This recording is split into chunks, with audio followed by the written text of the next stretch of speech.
Every living thing on this planet, from the tiniest microbe to the biggest blue whale, is built from a set of instructions, a blueprint. And that blueprint is an incredible molecule called DNA. It holds all the information that makes us, well, us. But that brings up a huge question, doesn't it? Right. Let's really get into this. How do you go from a chemical molecule, what scientists call the genotype, to the actual living, breathing organism you see, the phenotype? For a very long time, this was one of the biggest mysteries in science. For decades, the smart money was on proteins. I mean, it just made sense, right? Proteins are these super complex molecules built from 20 different building blocks called amino acids. They're the workhorses of the cell. DNA, on the other hand, it looked kind of boring. Just 4 chemical letters repeating over and over again.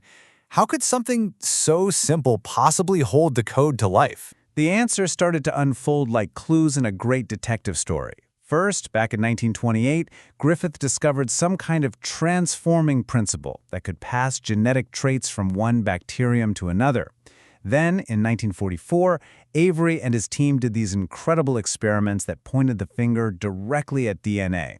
But the final nail in the coffin, the undeniable proof, didn't come until 1952. And this experiment by Hershey and Chase was just beautiful in its simplicity.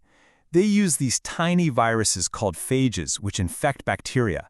So they made 2 batches. In one, they tagged the phage's DNA with radioactive phosphorus. In the other, they tagged the protein coat with radioactive sulfur. Then they let the phages infect the bacteria, and get this, they used a kitchen blender to knock the virus particles off the outside.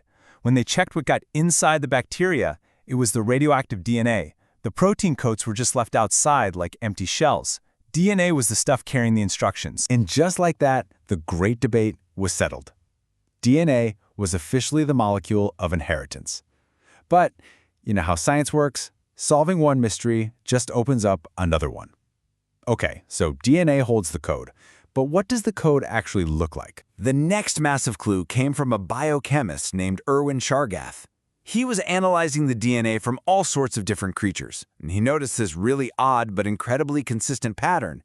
No matter the species, the amount of adenine, or A, was always pretty much equal to the amount of thymine, or T, and the amount of guanine, G, always matched the amount of cytosine, C. What on earth was going on? Turns out, the answer was just beautiful. It's called complementary base pairing. A always locks together with T, and G always locks together with C. This isn't just a random pattern, it is a fundamental rule of life. It's the key that would unlock the very structure of DNA itself. So using Chargaff's rules, and crucially the groundbreaking X-ray images from Rosalind Franklin, James Watson and Francis Crick finally put all the pieces together in 1953. They figured out that DNA is a double helix. It looks like a twisted ladder. The 2 long strands run in opposite directions, and the rungs of the ladder are those base pairs, A with T and G with C. And it's all twisted up in a way that lets other molecules in to read the code. Now this is maybe one of the biggest understatements in the history of science. In their famous paper, Watson and Crick included this little sentence. They were basically saying, hey, the way this thing is built, it's practically screaming at us how it makes a copy of itself. Because if you have one strand, you automatically know what the other strand has to be. So naturally, this sparked a whole new scientific debate. How exactly does DNA copy itself? 3 main ideas emerged. The semi-conservative model, where the 2 strands unzip and each one gets a new partner. The conservative model, where the original DNA stays together and a totally new copy is made from scratch. Or the dispersive model, where the final copies are a mishmash of old and new bits. The race was on to figure it out. And once again, the answer came from a brilliantly clever experiment. 2 scientists, Messelson and Stahl, started by growing bacteria in a special broth that contained a heavy form of nitrogen. So all the DNA in these bacteria became unusually heavy or dense. Then, for the next step, they took those bacteria with the heavy DNA and moved them into a new broth with regular, light nitrogen, and they let them divide just one time. This meant that any new DNA they made would have to be built using the light nitrogen. And here is the killer result. After that single division, they looked at the DNA and all of it was an intermediate weight. smack in the middle between heavy and light. This one finding immediately destroyed the conservative model. I mean, if that were true, you'd expect to see two distinct groups of DNA, one heavy and one light. But they didn't. They got one single band, right in the middle. Boom. And there you have it. The verdict was in. DNA replication is semi-conservative. Each of the two original strands unwinds and serves as a perfect template for a new one. It's an unbelievably elegant and efficient system for copying the blueprint of life. But this brings up another problem, doesn't it? Just how perfect is this whole copying process? We're talking about billions of letters being copied every time a cell divides. Mistakes are going to happen. So what happens when the cell makes a typo? To get this, the main enzyme that does the copying, DNA polymerase, makes a mistake about once every 100,000 letters. Now, that might sound pretty good, but our genome has billions of letters. At that rate, you'd have tens of thousands of errors every single time one of your cells divided. It would be a total catastrophe. But look at this. The final, actual error rate, after all the cell's repair systems do their job, is less than 1 in a billion. That is mind-bogglingly accurate.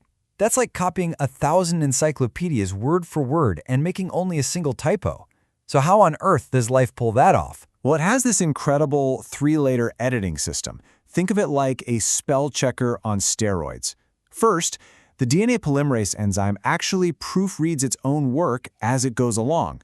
Second, another set of proteins comes along right after, a mismatch repair system, to find anything the first guy missed. And third, there are enzymes constantly patrolling your DNA looking for damage from things like sunlight, cutting out the problem spots and patching them up perfectly. Okay, but there is one last, really fascinating puzzle that's specific to organisms like us, with our long linear chromosomes.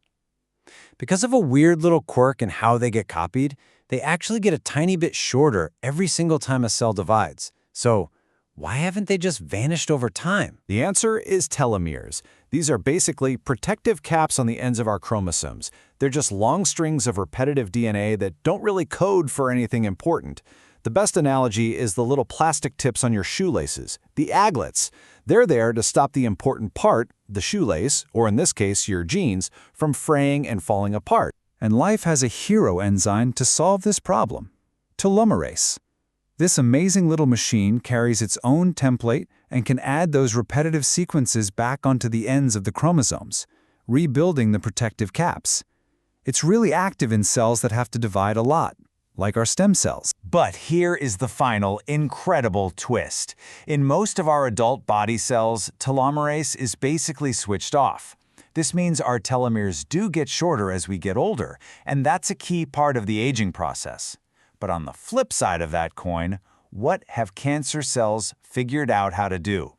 They switch telomerase back on, which allows them to divide forever and become, in a way, immortal. And so that all leads us to this huge, tantalizing question.